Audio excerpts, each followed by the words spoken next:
안녕하세요. 사연살롱이에요. 오늘의 사연입니다. 저보다 똑부러진 분들이 많기에 글을 올립니다. 저는 34, 신랑은 31입니다. 신랑은 막내지만 부모님에 대한 사랑이 유별나게 컸어요. 결혼한 지금도 다달이 기본 용돈, 명절 용돈, 기념일 외식에 일주일에 한두 번 방문할 정도로 애틋함이 큽니다. 엄마 아빠 보고 싶다 노래 부르는 게 그 사람의 18번. 부연 설명은 이 정도만 해도 아시겠죠? 문제가 된 것은 엊그제. 아버님이 지병이 크세요. 저는 병수발 드느라 직장까지 그만뒀어요. 신랑은 대기업 다니고 저는 중소기업 7년차였습니다. 저도 그동안 쌓아온 커리어가 있던지라 그만두기 싫고 너무 거부감이 들었어요. 하지만 제가 친정부모님이 안 계시거든요. 자기 부모님 끔찍하게 여기는 신랑의 회유에 넘어갔어요. 저보고 그러더라고요. 만약에 네 부모면 일이고 인생이고 뭐고 때려쳐서라도 병수발 할 거라면서 본인은 급여가 세니 병원비 충당이 맞고 남의 손에 부모는 더더욱 못 맡긴다. 고로 너는 병수발 하는 게 당연하다 그러더라고요. 제가 지고 들어가 아버님 수발을 들기로 했어요. 어머님은 3년 전 중풍으로 쓰러지셨습니다. 이미 3년 전부터 회사 다니고 시댁 오가면서 어머님 병수발도 제가 들고 있었고 시아버지 쓰러지고는 아예 병원에서 병수발 든 거죠.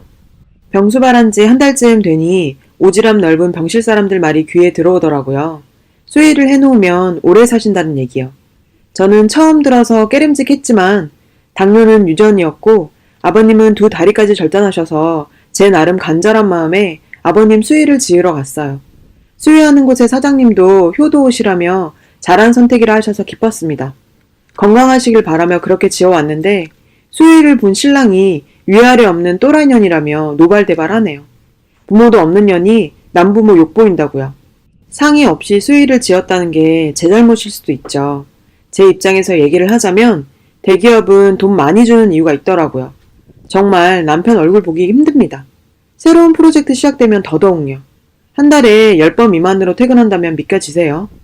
병수발로 저도 병원에 있는 시간이 훨씬 많고 이런저런 얘기하며 오손도손 사는 부부들처럼 신랑이 연락을 자주 하는 것도 아니고 그러다 보니 얼굴 보고 대화라도 나눌 수 있는 시간이 되는 것도 아닙니다.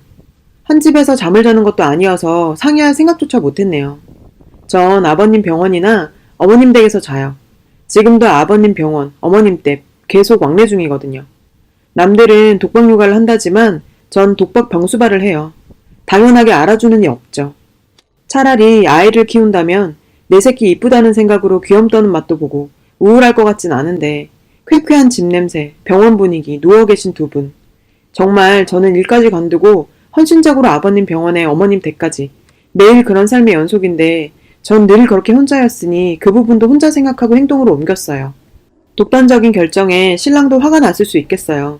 저도 미신이란 거 안 믿는 사람인데 벼랑 끝에 몰린 생각이 드니 지푸라기라도 잡는 심정으로 해보게 되더라고요. 신랑은 막내지만 저희만 부모님께 이렇게 하는 이유는 형 하나는 시부모님 모시는 문제로 갈등 겪다가 이혼하셨고 둘째 형은 타지에서 일하시는 것 같은데 연락 잘 안 되고요. 가족이 제대로 된 가족이 아닌 아픈 곳이 있는 그런 가족이라 신랑이 부모님께 더 애틋한 마음이 큰가 봐요. 그 마음도 알기에 저 또한 얼른 쾌차하시라는 생각에 순수한 마음이었는데 그렇게 대놓고 욕먹을 만큼 잘못된 건지 평소 시부모님과 사이도 좋았고 직장까지 간두며 병수발한 저를 시부모 일찍 죽길 바라며 수의 지온 여자로 보는 것 같아 정말 허무하더군요. 차라리 제가 그 수의를 잊고 죽고 싶었습니다. 난 그동안 뭘 한 건지 생각이 들면서요. 애도 없으니 갈라서긴 쉽겠죠. 신랑이 바쁘기도 했고 바쁘다는 핑계 아래 소홀해지기도 했고 전 무료 간병인이 된 지 이미 오래됐습니다. 사랑이 뭔지도 모르겠고 무엇을 위해서 살고 있는지도 혼란스러웠죠. 물론 이런저런 건 생각하지 않고 병수발 시작한 건 아니지만 시작해서 내 나름대로 열심히 최선을 다하고 있다고 생각했는데 어느샌가부터 남편은 저를 무료 간병인이라고만 생각하는 느낌을 지울 수가 없었어요. 너 밥 먹었어? 몸은? 이 아닌 아버지는? 어머니는? 부부간의 대화가 부모 위주로 항상 자기 부모 얘기로 끝났으니까요. 정신이나 몸이나 피곤한 저에겐 소홀했고 제가 시부모를 챙기는 모습에 남편은 아무런 고마움이 없었나 봅니다. 시부모를 잘 챙겨야 한다. 시부모가 네 부모다. 신랑과 살며 제 삶이 시부모랑 그 자체로 세뇌당한 것 같아요. 하지만 이번에 수의 짓고 또라이년 부모 욕보인다.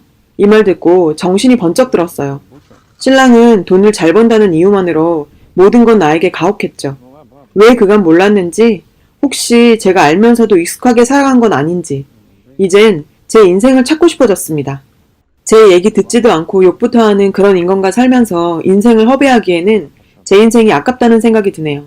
그간 참아온 감정들이 터져버렸어요. 신랑과 통화를 하고 제 생각을 전달했습니다. 내 부모가 없으니까 네 부모 모시라고 날 선택한 것이란 확신도 들었다 얘기를 했고요. 예상외로 신랑은 아무 말 없이 정적만. 뭐 놀랐을 수도 있죠. 맨날 기면서 살다가 제 얘기를 했으니. 근데 이놈이 보낸 문자가 완전 가관입니다. 어디냐? 나 일찍 마쳤어. 아까 얘기 못 들은 걸로 해줄 테니 돌아와라. 너 아니면 우리 부모님 모셔줄 사람 없어. 그간 잘해왔잖아. 과연 내 부모야? 며느리로 또 딸로 몇 년간을 지내온 세월을 버린다고? 당신이 부모가 없어서 자식만 못 헤아리는 건 안타깝다. 이러네요. 정말 이제 헛웃음이 나옵니다. 난 진짜 시부모 무료 간병인이었구나. 다시 한번 확신이 들어 그렇게 무작정 짐을 싸서 나왔습니다. 더 이상 바보처럼 살지 않으려고요. 그랬더니 전화기에 불이 나지만 안 받았어요. 속 좀 타불하죠. 제가 받을 이유는 없죠. 그러고 또 문자가 왔어요. 자식으로서 부모를 버리고 나가? 너 또라이 맞구나? 이번 일은 없었던 일로 할 테니 그간 그래왔듯이 묵묵하게 아버지 곁 지키면서 수발 들어. 출근 시간 얼마 안 남았어. 몇 시간 병원에 있었더니 힘들긴 하네. 그래도 너처럼 네 인생 찾겠다는 생각은 안 드는걸? 넌 이제까지 우리 가족 아니었어? 전화하던 답장하던 해. 아버지 못 주무신다. 끝까지 정신 못 차리고 사태 파악 못하는 것 같죠? 4년 만에 만난 대학 시절 친했던 언니 집에 왔어요. 와, 어쩌면 이렇게나 상큼한 기분인지 칠흑 같던 소굴에서 탈출한 느낌입니다. 세상 공기가 이렇게 좋았는지요. 남편에게 전달했습니다. 내가 어디 가든 무슨 상관이야? 이제까지 관심이나 있었어? 왜? 나 없으니까 불안하니? 내가 한 말 못 들은 걸로 하지 말고 다 기억해. 나 아니면 네 부모 모실 사람 없는 거 알면서도 그 짓거리냐? 네 부모지 내 부모야? 나도 부모 있었어. 부모 없는 거 이용해서 남의 가슴에 비수꽂는 너보단 내가 다른 사람 마음을 더 잘하는 것 같은데? 자식된 마음을 내가 왜 모르냐? 오히려 네가 남을 배려하지 않은 거지. 이제 그 간병도 네가 한번 해봐. 내가 자식으로서 부모를 버린 게 아니라 네가 아내를 버린 거야. 어디다가 남을 탓해? 네가 내 걱정 개똥만큼만 했어도 나 부모님 모시고 살았을 거야. 날 가족으로 생각했어? 언제? 웃긴다 진짜. 가족 타령 나한테 더 하지 말고 다른 사람 알아봐. 부모님 잘 모셔라. 이렇게요. 언니에게 정말 고맙습니다. 이런 상황을 이해해줘서 당분간 지낼 수 있게 되었네요. 하나하나씩 정리하려 합니다. 당연히 이제 이혼도 해야겠고요. 제가 살 집, 직장, 자존감, 상한 몸, 막다른 골목에 와서야 저를 돌보게 됐지만 더 단칼에 자를 수 있는 마음이 강해집니다. 오랜만에 찾은 여유에 지금 혼자 맥주도 먹고 또 이렇게 글도 쓰고요. 아버님, 어머님 걱정이 크긴 하지만 어련히 알아서 할까 싶어 이젠 제 자신을 돌보려 합니다. 응원해주셨으면 좋겠네요. 제 사정 읽어주셔서 진심으로 감사합니다. 잘 살아보겠습니다. 여러분, 사연 댓글에 응원과 현명한 조언 부탁드려요. 좋아요와 구독은 저에게 큰 힘이 됩니다. 오늘도 좋은 일 가득하세요.